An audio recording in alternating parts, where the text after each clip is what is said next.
Well, of course, today is Armistice Day, the moment when hostilities formally ended in the First World War in 1918. It's always an important date in the calendar, but even more poignant this year, given that it's the centenary of the outbreak of the war. There have been services held across the East Midlands, including one at Kendrew Barracks in Cottesmore, where around 400 soldiers remembered their fallen comrades. Our social affairs correspondent, Jeremy Ball, is there. Yes, Dominic, there was a remembrance service that was deeply personal for troops who were here this morning. Soldiers from 7 Regiment Royal Logistics Corps and from the Royal Anglian Regiment's 2nd Battalion. They were the last combat troops from the East Midlands to return from Afghanistan.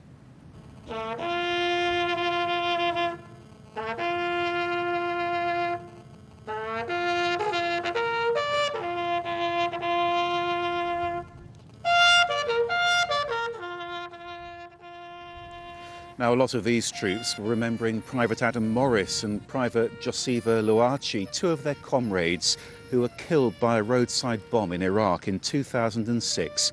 And they were remembering other conflicts too.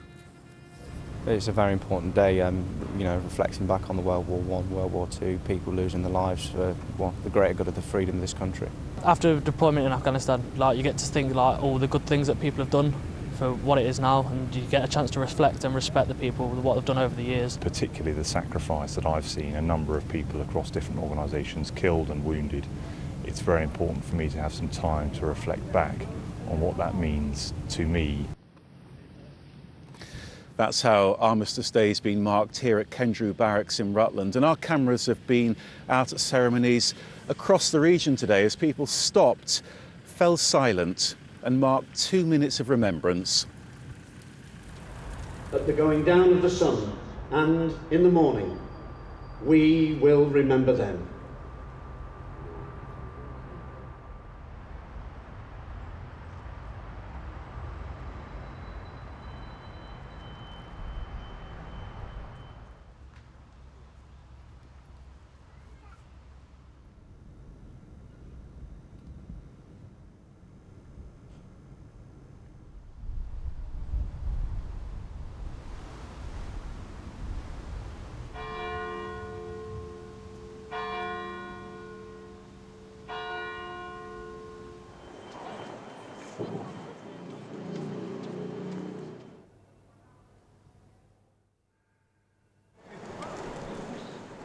The 2-minute silence is there for everybody to think about what's gone and what's yet to come.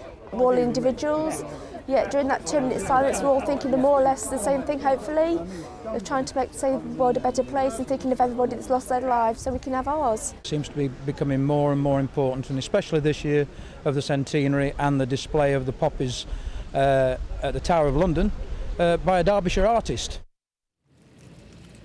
So a very poignant morning here at Cottesmore and across the region with a very clear message. We will remember them.